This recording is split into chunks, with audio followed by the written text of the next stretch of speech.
Tudo bom? Estou por aqui. Tudo bom, doutora? Vou ajustar Como é que aqui está? para caber na tela. Mais um Pois é, eu também, mas pouquinho. para trás um pouco. E aí, Ciro, como você tá? Tudo certo? Tudo por aqui. Mu- E por aí. Tem a minha primeira curiosidade, como é que foi, qual é a temperatura que tá aí? Aqui deve estar uns 25, 26, por aí. 25, né? Eu não conheço a Bahia, a doutora é baiana, né? Não É, conheço a Bahia, é muito quente aí, né? é É. quente. Na Doutora, verdade, primeiramente, muito obrigado por aceitar, né? A imagina. live e te falar, né? Eu tava contando a história mais ou menos ali, como é que eu te conheci, né? E eu comecei a te seguir, né? Comecei a te seguir e tu me mandou um vídeo. Nunca ninguém me mandou um vídeo, assim. Foi, Falando, seja bem-vindo ao meu canal, ao meu Instagram. foi. E aqui tem muito conteúdo, achei muito legal, né? E daí direto eu já pedi uma live, né? E tu aceitou. Foi Então estou isso muito feliz mesmo. por estar aí hoje. É. É. E vocês têm Doutora, a primeira coisa que então, eu. né? Vai agregar bastante Eu sou conteúdo. estudante. Na verdade, tu achou que eu já era nutricionista, né? Achei. Mas eu não me coloquei como nutricionista. Sou apenas um estudante. Não, É, imagina, você é um um estudioso, tá aí incentivador. formando. Então tá. Estamos aí então para trazer conhecimento para o pessoal. Maravilha. Doutora, primeiramente eu queria te perguntar uma dúvida que eu. Não, primeiramente te apresentar. Fica à vontade. Te apresenta aí, por favor. E deixa eu te falar, Ciro, você tá sem imagem para mim, pessoal. Conta pra gente se vocês estão vendo o Ciro. Eu não tô te vendo, Estou sem Ciro. imagem. Tá preto. Ué, Você tá me vendo legal? tô te vendo bem. Tá. Na tua Consegue me ouvir câmera pelo tá menos? preto. Pessoal, fala pra gente se vocês estão vendo, se tá tudo certo, se o áudio tá legal. Sim, é, estamos vendo os dois. Acho que Então sim. tá ótimo. Então tá tudo bem. Bom, gente, então deixa eu me Tá. apresentar. Continuemos. Continuemos. Bom, gente, eu sou médica, tenho uma formação de clínica médica, depois eu fui para nutrologia, sou especialista na área. E depois disso eu fiz algumas pós-graduações, comecei a estudar sobre vegetarianismo e me encantei. Conheci o meu mentor no vegetarianismo, que é o Dr. Eric Lewis. Na verdade, quem me trouxe para o lado veg aí da força veg foi a Lê Luglio, o furacão do vegetarianismo. Então, com ela eu comecei a entender Claro. como que funciona a máquina industrial, né, da carne, de todos os produtos de origem animal. E isso me deixou muito intrigada, como que até aquele ponto eu estava favorecendo esse tipo de mercado, né? E eu não queria compactuar com Uhum. aquilo. E aí comecei a estudar. Estudei bastante e vi que era possível, não só era possível, mas também tinha melhora de muita coisa. A gente vai discutir tudo isso hoje e eu não vou adiantar, o Ciro, a gente vai discutindo aos pouquinhos, né, Ciro, sobre câncer, sobre doença cardiovascular, sobre marcadores Certo. endocrinológicos, mas basicamente é isso. Então hoje eu trabalho em consultório com pessoas vegetarianas e onívoras e trabalho também na UTI, principalmente a UTI Covid, né? Que acaba sendo o que mais precisa no momento atual, né? Certo. Tu sempre coloca a postagem no Instagram ali que a maioria dos doentes são obesos, né? Isso. Em seguida tu coloca essa mesma informação e sempre se repete, né? É verdade.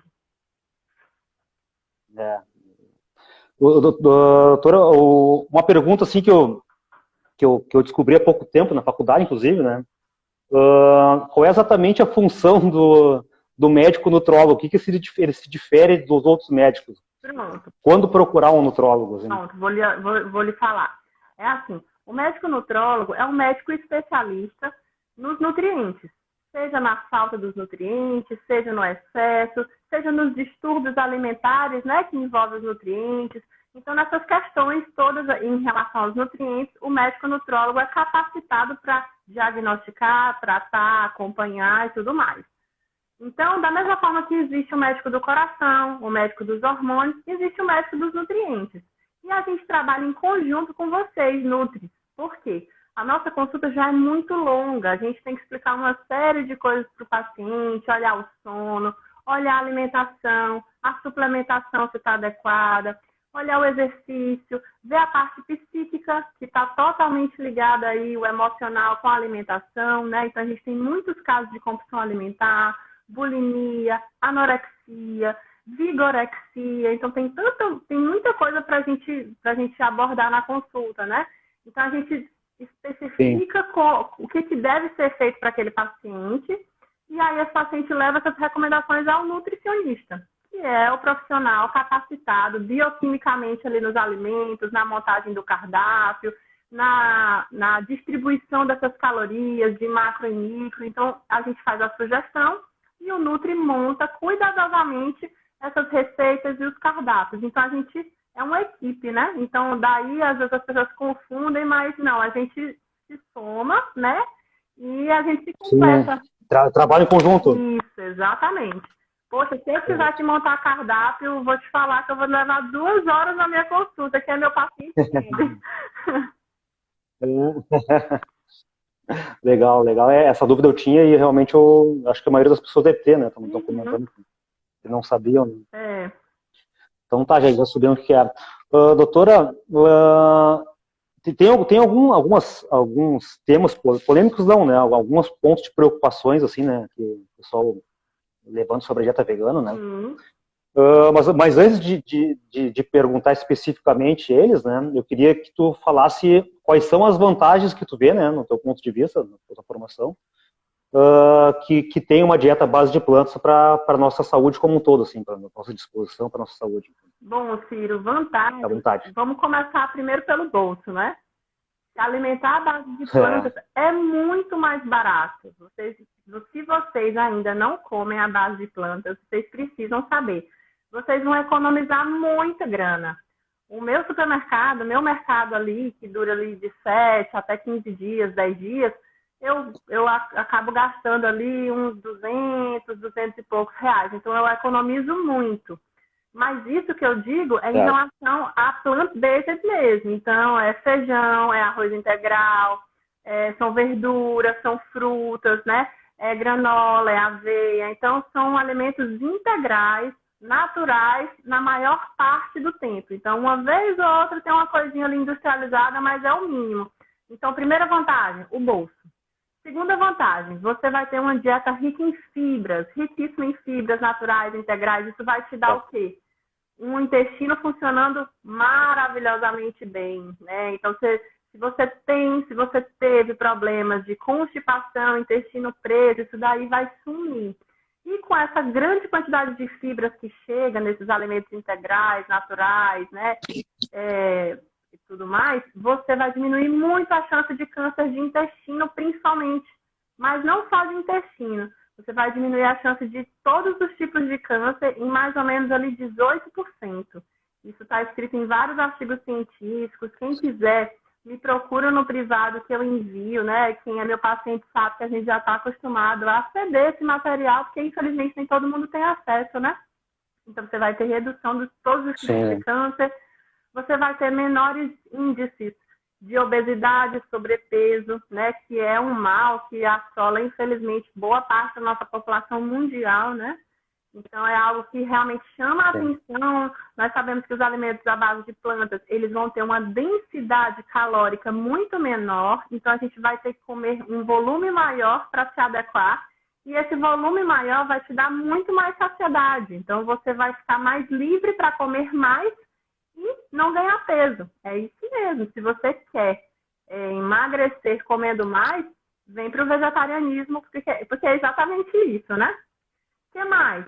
A quantidade da comida realmente é muito maior, muito maior. Comer limpo, vegano, é muita comida. É muita comida. Tanto que a gente está em desvantagem nos restaurantes daquilo. Por quê? Porque a gente come mais e paga mais, mas se você for olhar em termos financeiros, aquele prato que a gente paga, sei lá, 40 reais, ele custou o quê? 10 reais, 15 reais. Então, assim, não... bem menos, na verdade. Ele é muito barato, né? Os grãos, eles triplicam do tamanho, né? Exato, porque eles ganham água, né, Ciro? Então, eles acabam ficando mais pesados depois. Isso. O que mais? Nós temos redução da maior causa de morte no mundo hoje. Qual é? doença cardiovascular. Então, os vegetarianos têm menores índices de infarto, AVC, né, que é o derrame.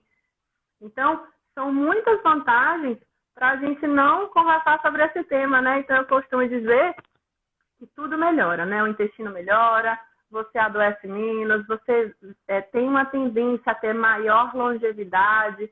Agora saiu um trabalho, agora em 2021. Você está me ouvindo, Ciro? Ciro? Tô vendo. Ah, tá. Tentando ver os comentários. Fica à vontade, falando. Então, saiu agora um estudo, não sei se você viu. Se você não viu, eu vou te mandar. Eu estou até preparando um post sobre isso. Os estudiosos separaram em 2 grupos, né? Pacientes que comeram uma dieta mediterrânea, que é consagradíssima aí como uma dieta saudável, né? Daquela ilha do Mediterrâneo que as pessoas viviam mais tempo, foram estudar esse tipo de dieta, né? Então, hoje é chamado da dieta do Mediterrâneo. E compararam com a dieta vegetariana plant-based. Então, é exatamente isso. Alimentos naturais, integrais, né? Minimamente ou quase nada processados, sem carnes, leites, né? Lácteos em geral e ovos. E eles viram, quando eles compararam os 2 grupos do estudo, que em termos de melhora metabólica, em termos de redução do colesterol, em termos de redução do peso, né? Melhora do perfil glicêmico, então controle do diabetes, né, ou da hemoglobina glicada, né, de termos mais bioquímicos aí, a dieta vegetariana ela controlou melhor.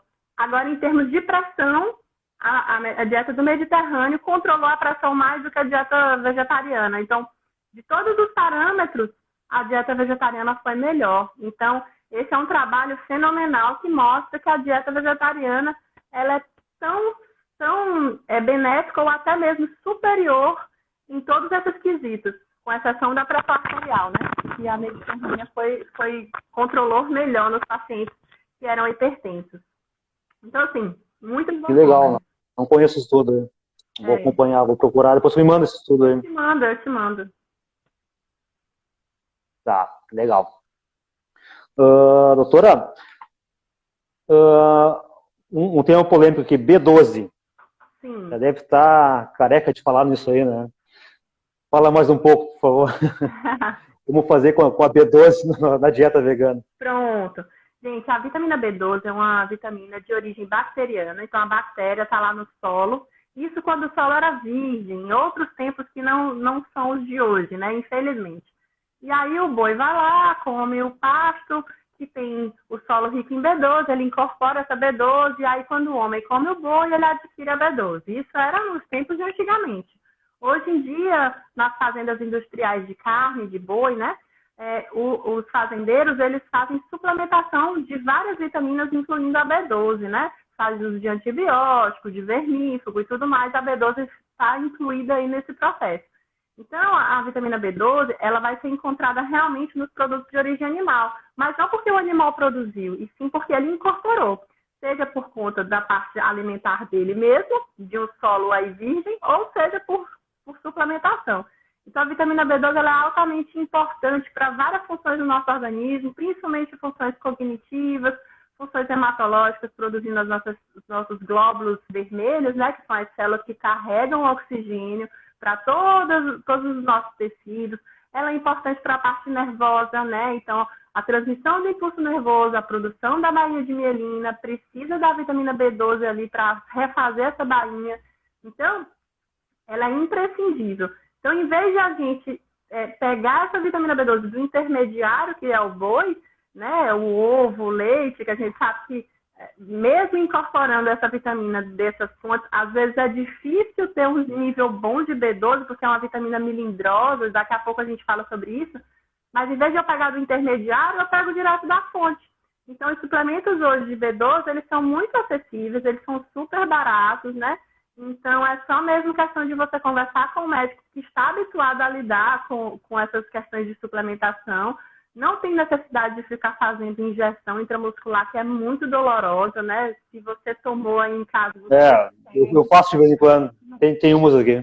Não tem necessidade. Você tem que fazer isso oral mesmo. Sim, sim. Pode falar. Mas a medicamentosa, qual seria a vantagem? Seria que ela é mais... As vantagens do quê? A injetável, a intramuscular. A única vantagem dela é que ela sobe mais rápido. Mas da mesma forma que ela sobe mais rápido, ela cai bem rápido também.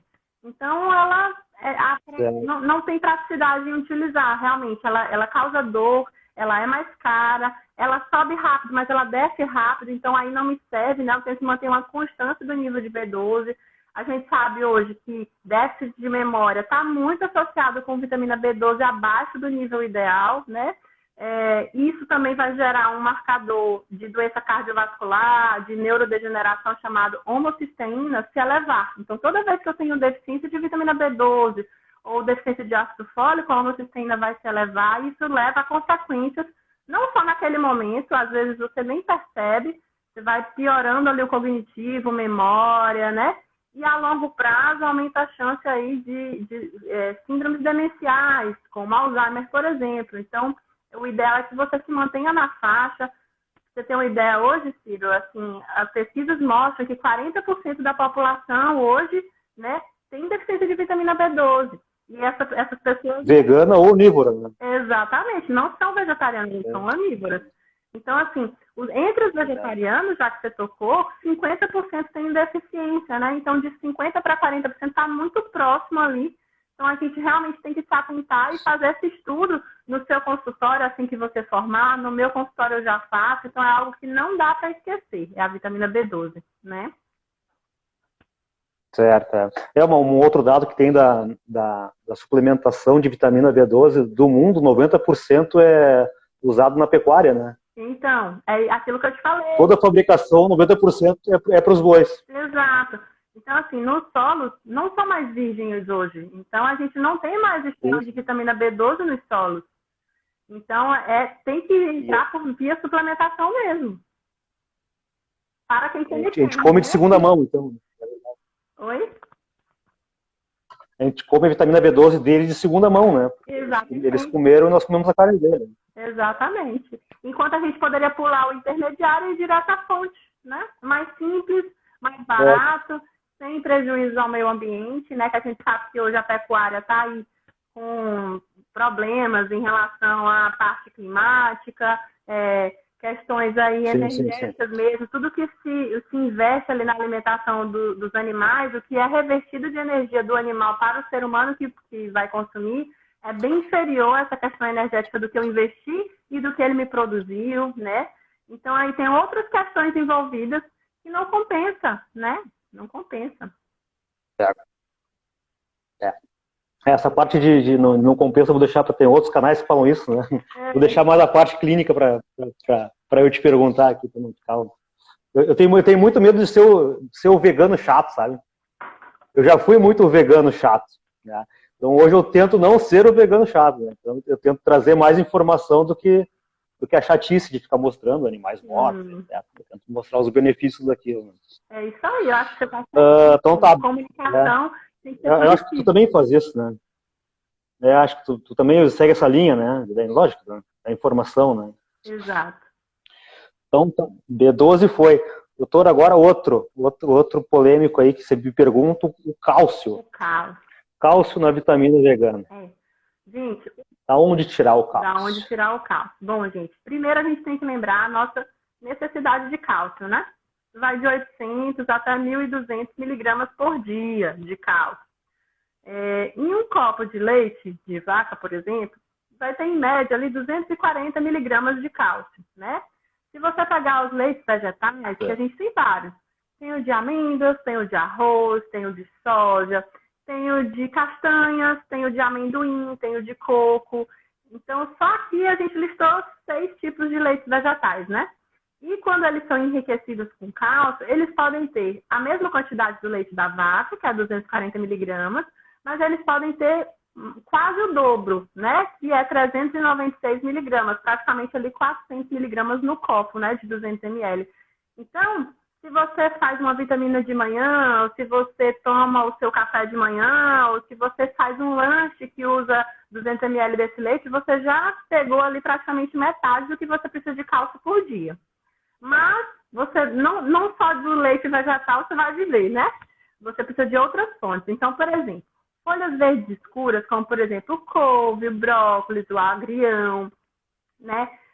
São folhas que são ali, a rúcula, são ricas em cálcio, mas mesmo que você pegue, por exemplo, um prato cheio dessas folhas, você vai ter ali uns 130, 140 miligramas de cálcio se você usar o prato cheio dessas folhas, por exemplo, para fazer um suco verde ou para complementar a salada do jantar, a salada do almoço, né?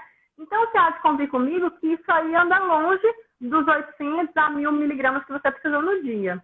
Então, tudo isso vai se somando na conta diária, mas o que você realmente vai atingir, a quantidade de cálcio que você precisa, com o gergelim, por exemplo. É o mais vantajoso em termos de concentração de cálcio que a gente tem hoje, de todos os alimentos, é o gergelim. Pra você ter uma ideia, mais ou menos ali 6 colheres de sopa do gergelim, que é aquela sementinha, né, que a gente pode fazer na forma de homus tahine, pode fazer na forma do próprio tahine, ou na forma do gersal, ou até mesmo quero fazer outras receitas com ele, você pode fazer. Mas 6 colheres dele já vai te dar 825 miligramas de cálcio. Então, assim, o cuidado que você tem que ter com o gergelim é que ele é calórico. Então, tenta consumir ali 4 colheres por dia, tenta dividir ali. Num lanche da tarde usa o homus, no almoço usa ali por cima do feijão, do macarrão. Eu uso muito, né? Eu faço o gergelim por cima do macarrão, fica delicioso. Eu faço uma farofinha e coloco o gergelim. Então, a manha do cálcio, que geralmente é o calo realmente do vegetariano, é o cálcio, é você dividir e ir somando isso nas refeições, entendeu? Mas certo. Eu não usava o gergelim até, vou até começar a usar. Eu uso bastante leite vegetal, né? Isso. Que como 2 porções, mas com bastante brócolis também, né? Isso, mas e aveia, brócolis e aveia. Como eu te falei, se você considerar essas fontes mais folhadas, brócolis, é muito pouco, 130 miligramas se você conseguir um prato cheio, né? Então, você não vai conseguir atingir somente com isso, a menos que você esteja disposto a comer um volume muito alto ali, né?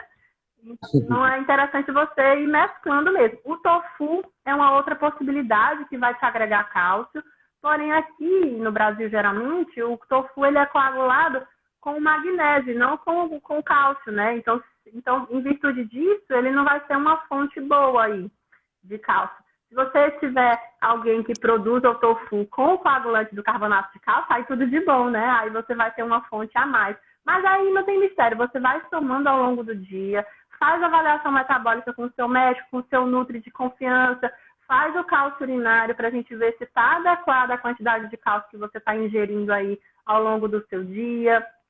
Faz a avaliação do CTX, do PTH, do cálcio sérico, tudo bonitinho, como manda o figurino. Eu faço isso com todos os meus pacientes, né? Eu não espero o paciente ficar com densidade óssea baixa para começar a olhar isso, não posso, né? Eu tenho que cuidar e evitar que isso aí aconteça.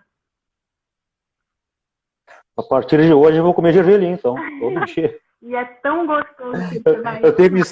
Eu tenho que distribuir durante o dia ou pode ser de uma vez só? Pode ser de uma vez só que lembre-se, o cálcio é um íon, né? É um metal divalente que vai ser absorvido lá na mucosa do nosso intestino pelo receptor divalente, né? E junto com o cálcio, esse mesmo receptor, ele vai absorver também todos os outros íons. Então, o zinco, que é 2+, o cálcio, que é 2+, o ferro, que é 2+.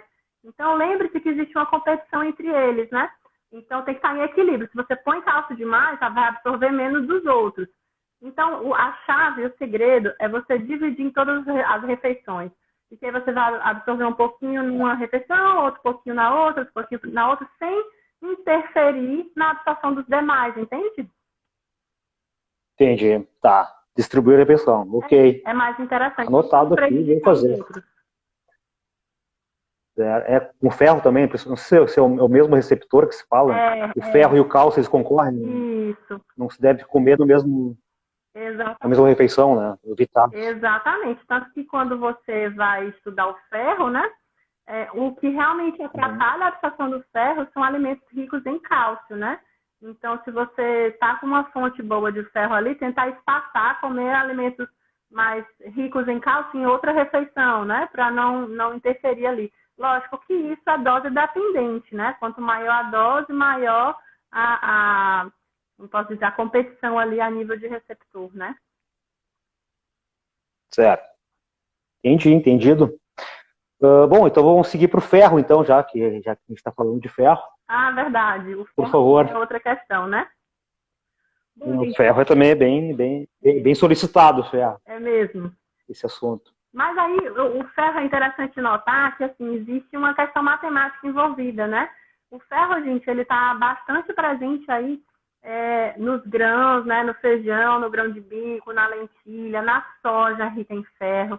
Não só a carne. Cabe a gente dizer aqui, né, Ciro, que existem 2 tipos de ferro. Tem o ferro M, que é como se ele tivesse uma bolha de proteção ao redor dele, né? E tem o ferro não M, que não é protegido, então ele não tem essa bolha, né? Que é o anel de protoporfirina. E aí, quando a gente vai, por exemplo, comer a carne, quando a pessoa come carne, né? É interessante dizer que quando o animal é abatido ali, existe uma parte desse ferro que é M e outra parte que é não M. Então, existe um conjugado ali que acaba sendo essa mistura, porque essa carne ela vai ser congelada, ela vai ser esquentada, e tudo isso degrada o ferro M em não M. Então, quando você coloca lá no seu prato, a maior parte, inclusive, é ferro não M, que é o mesmo ferro que está nos vegetais, né? Que está na lentilha, na soja, no feijão, no grão de bico, na ervilha, né? Então, em termos comparativos, se você pega, por exemplo, de acordo com a recomendação do Ministério da Saúde, a recomendação do INCA, que é 100 gramas de carne ali por dia, que você vai ter ali em torno de 190 quilocalorias nessa carne, você vai ter 1,9 miligramas de ferro, tá? Já, se você quiser comparar em termos calóricos com uma concha de feijão, que tem os mesmos 190 quilocalorias, você vai ter 4 miligramas de ferro. Então, observe que o feijão acaba tendo até mais ferro do que a carne, em termos calóricos. Quando você compara, enquanto tem 1,9 na carne, você vai ter 4 miligramas no feijão. Só que existe algo que a gente precisa discutir aqui que chama biodisponibilidade. Então, uma parte desse ferro que está presente ali nos alimentos, somente uma parte que vai ser de fato absorvida. No caso do ferro M das carnes, é em torno ali de 18%. Em caso dos feijões, é menos, é apenas 10%. Quando você faz essa contagem, ainda assim, o feijão acaba absorvendo um pouquinho mais, vai ser em torno ali de 0,4 miligramas, enquanto a carne vai ser em torno ali de 0,32.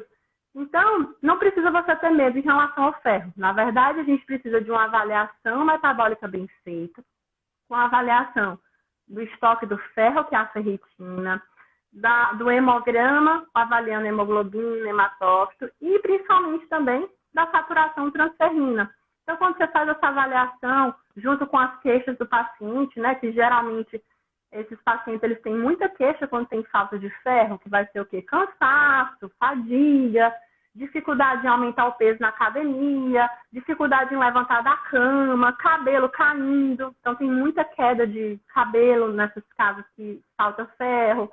Unhas quebradiças, então as unhas não crescem, elas descamam, né, então problemas ali com as unhas. Em casos até mais agressivos ali, de muita deficiência, os pacientes têm gostos alimentares esquisitos, como chupar gelo, por exemplo, comer parede, tá? Tudo isso aí é descrito que pode acontecer, é chamada picofagia, né? Então, quando você faz uma avaliação bem feita, você vai ver que tem muita gente que tem deficiência de ferro, mesmo não tendo anemia no hemograma. Né? Então, são conceitos diferentes, né, Ciro? São conceitos diferentes. Sim. Uma coisa é anemia. Nesses casos, daí, tu entra com medicação ou não? Aí eu explico ao paciente, né? O ideal de estoque de ferro, que ele está em tal nível, o ideal seria daquele nível em diante, que isso pode estar explicando aí os sintomas que ele está sentindo, o que aconteceu aí nos últimos tempos com ele. Geralmente, eu vou te falar, geralmente esse paciente é uma mulher que menstrua bastante, sente bastante cólica e perde sangue todo mês. Geralmente é isso, mas aí a gente tem que investigar. Às vezes é um idoso, que tem uma feridinha lá no intestino e está sangrando ali em gotejamento no intestino, perdendo ferro. Ou às vezes mesmo é carencial, então a pessoa não tem ideia do que pode ter mais ferro na alimentação, faz algo desequilibrado, ou come com muito cálcio, que desabsorve ali, né? Então tudo isso aí a gente tem que investigar. Entendi, entendi. Então, na verdade, é a parte, a nutrologia, pegando ainda o início da nossa conversa, é a parte clínica dos efeitos da alimentação. Exatamente. Posso dizer que seria isso? Exatamente, seja pela falta, ou seja pelo excesso, ou seja pelos distúrbios, por exemplo, psíquicos envolvidos na alimentação, que não tem nada a ver com os nutrientes assim propriamente, diretamente, né? Vai ter a consequência, você pode ter obesidade, ou pode ter desnutrição, no caso da anorexia, por exemplo, né? Mas aí a causa é mais psíquica, né? Tá. Perfeito. Então, ferro foi.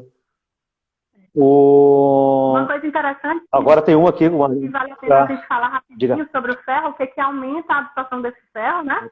E o que atrapalha. Ah, sim. A gente falou que o cálcio atrapalha, né? E o que aumenta? Fala aí pro pessoal. Sim.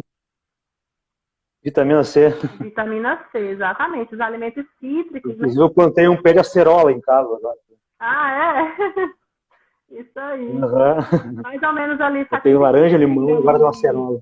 De vitamina C aumenta em até 3 vezes a absorção do ferro daquele alimento, né? Então, é realmente... Desculpa, pode repetir a quantidade? Claro. 75 miligramas de vitamina C, de preferência na mesma refeição, né? Porque esses nutrientes eles têm que se encontrar. Não adianta eu comer a acerola no almoço e comer o feijão no jantar, né? Então, tem que ser na mesma refeição. Sim. Então, 75 miligramas de vitamina C pode aumentar em até 3 vezes a absorção do ferro daquele alimento. Então, se é 10% a biodisponibilidade do ferro, ela pode ir para 30%, né? Então, é muita coisa que a gente consegue. Certo. Doutor, uma pergunta até que surgiu agora aqui, não estava na minha lista, mas o café atrapalha? Atrapalha. A cafeína atrapalha a biodisponibilidade de alguns nutrientes, não só do ferro, mas também do cálcio, das vitaminas do complexo B. Apesar de ele ter na composição dele, né, complexo B, mas ele pode atrapalhar a cafeína, né, a vitamina C. Então, é interessante que você consuma o café com uma certa distância ali das principais refeições, né? Eu gosto de dizer... Um espaçamento, né? Dar um espaçamento legal, mas, obviamente, que, de novo, é dose dependente. Então, se você toma ali só uma xícarazinha de café, não vai influenciar em muita coisa. Mas eu, por exemplo, eu sempre oriento o paciente a espaçar pelo menos 2 horas ali para você consumir. Eu sou um pouco viciado em café, né? E daí eu tomo de manhã, de tarde e de noite, né? Eu comecei a notar que eu tomo café com todas as refeições. Né? Então eu tirei do almoço. Eu tirei do almoço, não tomo mais com o almoço, né? Tento tomar entre o café da manhã e o almoço, e entre o almoço e o café da tarde. Eu tento ficar nesse período para tomar o café. Né? Isso, coloca no horário intermediário. Eu sei que no início você vai ficar sedento ali, com vontade do café, mas é por uma causa. Aquele cafezinho depois do almoço não pode. Não deveria. Pequenininho aquele. Não deveria. Tá. Essa pergunta veio agora.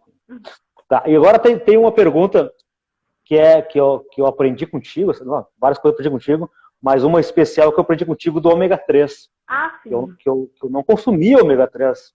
Nossa. Eu consumia no máximo no leite de oliva, que tem um pouco, né? Mas a quantidade é bem pequena na oliva, né? Muito pouco. Se você for olhar a composição da oliva, é muito maior ali de gordura monoinsaturada, né? Então, os ômegas são aqueles tipos de gordura que tem a dupla ligação, né? Na cadeia, no caso do ômega 3, né? E do ômega 6. Eu tô com esse aqui. Esse aqui é a tua dica, né? Óleo de linhaça. Óleo de linhaça, maravilhoso. A dica é tua. Já deu uma trancada agora. Não, tô te ouvindo. Voltou? Também trancou. Eu não consumi ômega 3. Depois que eu vi uma informação tua, um post teu, e eu vi na faculdade também junto. Eu também, juntamente, eu vi uns exames do meu de sangue, depois eu falo sobre isso, deu alterado meu colesterol, mas depois a gente fala sobre isso. Tá. O ômega 3, falta, qual é a importância dele? Por que a gente deve consumir ele igual aos outros, ou menos que os outros, ou mais que os outros? Pronto. Então vamos Por favor. As gorduras do nosso corpo, né, nós conseguimos produzi-las, né? Temos vários tipos de gordura. De todos esses tipos de gordura, a gente tem 2 específicos que o nosso corpo, infelizmente, não consegue produzir. E esses 2 tipos são os ômegas, ômega 3 e ômega 6. Então, por conta disso, eles são chamados de gorduras essenciais. Nós precisamos adquirir da dieta. E aí, como o Ciro bem falou, o óleo de linhaça ou a própria semente, né? Nós temos principalmente a linhaça, a chia, as nozes, um pouquinho da soja, né? Vai ter ali ômega 3, mas vai ter principalmente ômega 6, né? Então, tudo isso é importante no contexto que o corpo não produz. Agora, a diferença entre os dois, né? Basicamente ali, eles vão entrar no nosso metabolismo intermediário, na produção das nossas células, né? Na parte de transmissão do impulso nervoso. Eles vão entrar também na produção do que a gente chama de prostaglandinas, prostaciclinas, que são os eucosanoides, né, que a gente chama, são substâncias que vão fazer parte, gente, da sinalização celular do nosso corpo. Então, produzindo aí marcadores que vão sinalizar entre uma célula e outra. Quando a gente consome mais ômega 3, a gente vai ter uma produção de marcadores no lado anti-inflamatório, citocinas anti-inflamatórias. Quando a gente consome mais ômega 6, né, a gente vai ter um desvio na cascata de produção desses sinalizadores para o lado inflamatório. Então, veja, o ideal é que exista um equilíbrio entre os dois e que esteja numa relação de mais ou menos ali 4 ômega 6 para 1 ômega 3, 4 para 1. Infelizmente, Ciro, você deve saber, né? Mas na alimentação ocidental isso aí vai 20 para 1, né? Então tem muito mais ômega 3 do que 3. E daí a gente tem que ficar atento, né? E consumir mais aí óleo de linhaça, a própria linhaça, a chia, né? Para quem come peixe, o peixe, mas aí eu lembro a você que dentro dos peixes, apenas 1/3 dessa gordura é ômega 3, né? Outro 1/3 é gordura saturada, que é aquela gordura que entope os vasos sanguíneos do nosso corpo, que é há muito tempo implicada em doença cardiovascular. E o outro 1/3 é a gordura monoinsaturada, que é aquela mesma que está no azeite de oliva, por exemplo, né?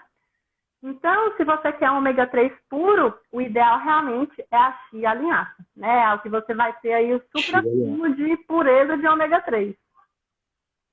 É verdade. E porque tem 2 tipos de ômega 3, né? Que tem nas plantas, que é o ALA, que fala, o ALA, e o EPA e o DHA, né? Que tem dos animais. EPA e DHA. É que é o seguinte, é que o ômega 3 e o ômega 6, eles estão na sua forma, como é que eu posso dizer, no pré-funcional ali, é como se fosse uma forma inativa ainda. E o nosso corpo, da mesma forma que o corpo do peixe, vai transformar esse ômega 3 na forma ativa, que é a forma realmente metabolicamente que vai fazer as funções do nosso organismo. Então, nós temos a enzima que faz essa conversão, o peixe também.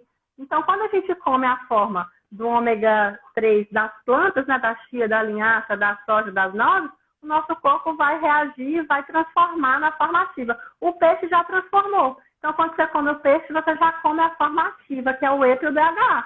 A única diferença é essa.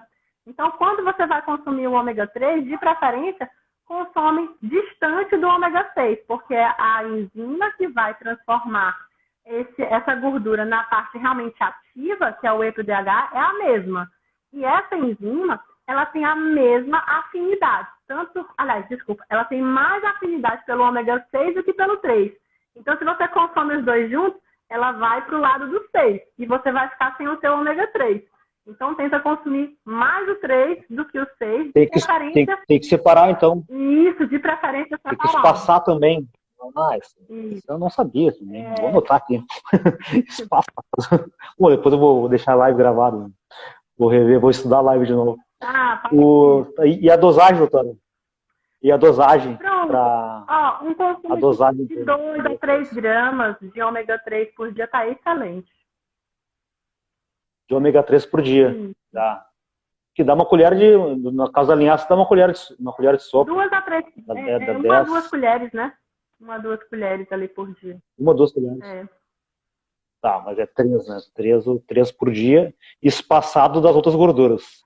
De preferência, né? Então, de preferência, de uma maneira. Do ômega 6, Preferência. do ômega 6, porque a enzima que Ômega vai 6. transformar em EPDH é a mesma que vai transformar o ômega 6 também, né?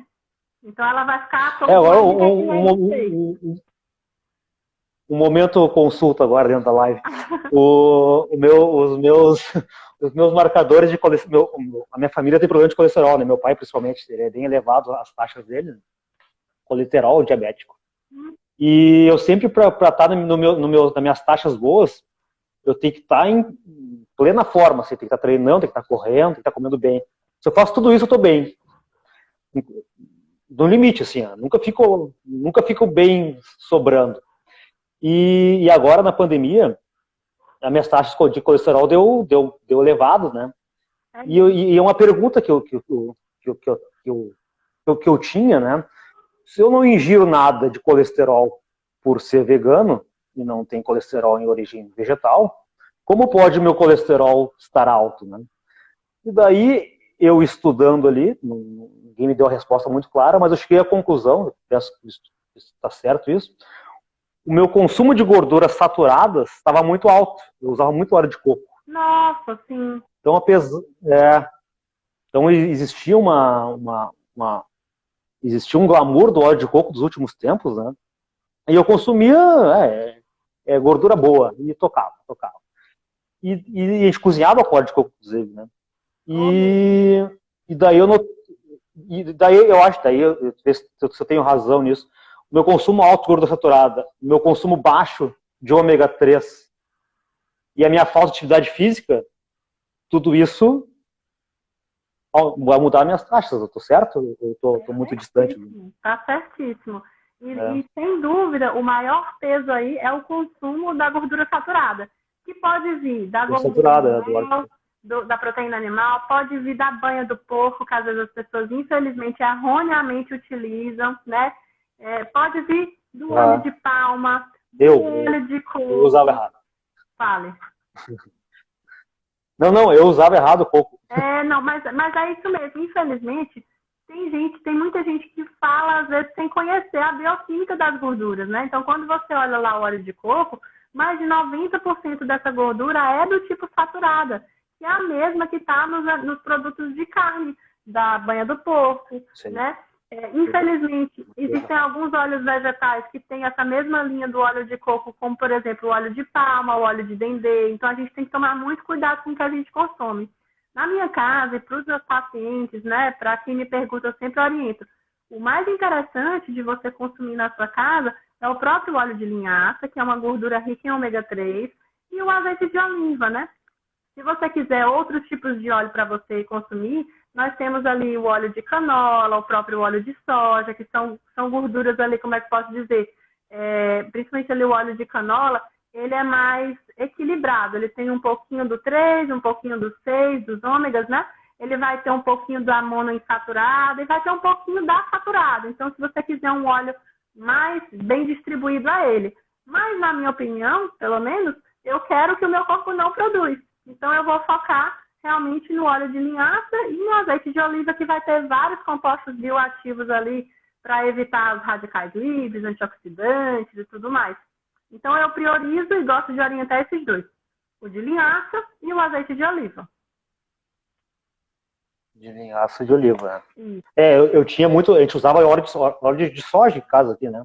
Aqui a minha família é portuguesa, né? Então, eles têm uma cultura de comidas mais pesadas, assim, né? Uhum. E eles sempre usavam muito azeite de oliva, que é muito bom, mas em quantidade bastante elevada, assim, né? E como sou eu que faço as compras, né, de casa, não compro mais o de soja, eu compro só o de canola. Entendi. Eu substituí o de soja pelo canola, e daí eu mantenho a minha dieta, os meus ômega 3 com a linhaça. Daí. Isso. É uma maneira que eu consegui manter a minha ingestão de ômega 3. Isso. E lembrando ali que tentar usar o óleo o mínimo possível, né? Assim, o que eu quero dizer, na verdade você tem um gasto calórico muito alto, que você treina bem e tudo mais, né? Então a gente realmente tem que balançar a oferta conforme o seu gasto. E o seu objetivo também. Se o seu objetivo for ganhar mais massa muscular, vai ter que entrar em caloria. Sim. Mas tentar não embeber tudo em óleo, usar mais os temperos naturais, cebolinha, coentro, a própria cebola, o alho poró, manjericão. Então tem tanto pimenta do reino, tem tanta coisa legal que dá para entrar que não tem caloria, que você não precisa, gente, ficar investindo em óleo e tudo, entendeu? Utilizar ali o que o seu corpo precisa, o mínimo ali, e de preferência tentar consumir a frio, né? Esquentar o mínimo possível, uma parte da gordura boa acaba se degradando. A gente sabe que em torno ali de 15% a 20% vai embora, mas a maioria fica, né? A maioria dos compostos bioativos vão ficar. Gordura, eu não trabalho bem com gordura. Quando eu ingiro gordura, eu anabolizo muito rápido em gordura. Mas isso tem a ver com biotipo, né? Aí é outro papo. Né? Boa! Mas eu não trabalho bem com... Não, os biotipos os biotipos eu aprendi, na verdade, exatamente por esse motivo. Eu queria bater a proteína da minha dieta. Eu sempre calculava a proteína batendo 1,6 a 1,9. E quando eu fiz a transição para dieta vegetariana, né, dieta vegana, eu tive a primeira impressão que era muita comida. Se eu fosse bater de arroz e feijão, é muita comida. Né? Assim, ó, acho que uns 5 pratos cheios de arroz e feijão para eu bater a proteína. Né? E daí eu estourava muito carboidrato, porque todo alimento de origem vegetal que tem proteína vem com carboidrato, né? Não é de maneira isolada. Né? E daí eu comecei a investir muito em amendoim. Amendoim. O amendoim é muito fácil de bater. Então eu botava amendoim em toda a refeição. Amendoim. Então a minha proteína foi lá em cima, mas a minha gordura estourou, né? Porque amendoim é fonte de gordura. Né? Foi tudo junto. E daí eu comecei a ver uma diferença, porque as calorias ainda eram as mesmas, mas a gordura me fazia mal. Foi daí que comecei a estudar mais os biotipos, né? Que muitas pessoas não concordam com isso, muitos profissionais não concordam com os biotipos, que ele não foi nem criado por médico nem nutricionista, foi criado por um psicólogo, na verdade. Né? E fez a observação que existiam 3 tipos de corpos, né? Que eram pessoas mais magras, né? Que seriam os ectomorfos, pessoas mais gordas, né? Mais corpulentas, né? Que seriam os endomorfos, e as que ficavam no meio do caminho, que seriam os mesomorfos. Né? E cada um desses biotipos trabalham melhor com um tipo de macronutriente. Né? Então eu comecei a pesquisar, tanto que quando eu já treino há muito tempo, eu treino desde os meus 14 anos, faz 21 anos, e eu lembro que antes de ter informações nutricionais, eu dizia assim, ó, quando eu quero emagrecer, é só cortar gorduras e açúcares. Na minha cabeça era assim que funcionava, né? Só hoje que eu entendi o porquê, né? Doutora Saia? Não, tô aqui. Tô só ajustando. Sim. Mas enfim, isso é assunto para outra. Depois eu faço um vídeo sobre os biotipos. Vamos encher a live. A intenção é extrair no máximo teu conteúdo aí para ajudar o pessoal. É legal você falar dos biotipos, porque se realmente a gente começa a tentar encaixar, as pessoas realmente se encaixam, né? Se a gente for parar para pensar realmente nesses biotipos. Inclusive eu tenho um amigo meu que está na live aqui, o Jonathan, que ele é um endomorfo, ele é um cara muito forte, muito grande, e ele não trabalha bem com carboidrato. Só que em gordura ele trabalha muito bem. Então para te ver como ele é muito maior que eu, ele tem que gerir uma quantidade menor de comida e pouco carboidrato. Então, para ver como os biotipos fazem sentido, né? Entendi. Mas enfim, depois eu faço um outro vídeo para explicar mais o que eu entendo sobre isso. Doutora, acho que de temas polêmicos seria isso, né? Sim. Uma pergunta assim, então, quando que uma pessoa deve procurar um nutrólogo, então, para resumir tudo que a gente falou ali, quais os sintomas que ela tem e o que deve levar ela a procurar um profissional da nutrologia? Eu acredito que pelo menos uma vez no ano é interessante você procurar um nutrólogo para olhar todos os exames, checar se está tudo certinho, se a taxa metabólica dos carboidratos que a gente consegue enxergar nos exames de sangue, se está adequada, se você não está dificultando o seu ganho de massa muscular, por exemplo, porque não está consumindo o que deveria, se a ingesta proteica está suficiente, se o colesterol está dentro das faixas de proteção cardiovascular, né? Se o perfil de homocisteína também está protetor, evitando aí questões neurodegenerativas, doenças de neurodegeneração como Alzheimer, por exemplo, se o nível de B12, que não deve ser olhado para o valor de referência do laboratório, está adequado. Então, tudo isso são parâmetros que, ao olhar de um nutri mais cuidadoso e de um nutrólogo que faz a avaliação metabólica, vai te dar uma luz aí se você está no caminho certo, se aumentar. Por exemplo, essa dica do cálcio que eu falei aqui, quase nenhum médico faz, né? Então, é muito raro chegar alguém no consultório e dizer, doutora, essa avaliação o doutor já fez, está aqui o meu cálcio urinário. Então, geralmente, as pessoas não olham para isso e a gente precisa olhar, porque a gente trabalha na linha da prevenção, né, Ciro? Então, pelo menos uma vez no ano, você ter essas taxas dosadas, ver quanto que está lá a sua hemoglobina glicada, dar uma olhadinha na insulina, ver tudo isso, é de muito bom tom em termos de saúde, né? Certo. E a doutora atende online ou só presencial? Atendo online também. As segundas-feiras, geralmente, são os dias fixos ali de telemedicina. E é bem legal, né? Porque é muito prático. A gente manda o pedido de exames, conforme a queixa do paciente, ele faz a coleta. Quando está com o resultado pronto, aí ele agenda a consulta e eu consigo fazer todo o acompanhamento praticamente igual. O que vai mudar entre a consulta por telemedicina e a consulta presencial é o exame de bioimpedância, que não vai ser possível fazer, então ele pode fazer na academia, ele pode fazer com o nutri dele, né? E a gente vai acompanhando ali em conjunto. Sim. E a dinamometria, que eu faço em consultório para ver força muscular. Mas isso aí também, ele mantendo um treino legal, vai ser a última das preocupações, né? Não vai ter muita preocupação. Então tá, doutor, estamos estourando nosso tempo aqui. Quero te agradecer pela presença, pela disposição de poder falar mais do tema, né? Acho que a maioria do pessoal que é vegano, que ele tem mais um amor à causa do que qualquer outra coisa, né? A gente fala pelos cotovelos, né, sobre esse assunto. É verdade. Tem que cuidar para não falar demais até. Então tá, muito obrigado. Valeu, pessoal. Obrigado, doutora. Até uma próxima, então. Se ficou alguma dúvida, chama a gente no privado, tá? Então tá. Fechou. Valeu. Valeu. Tchau.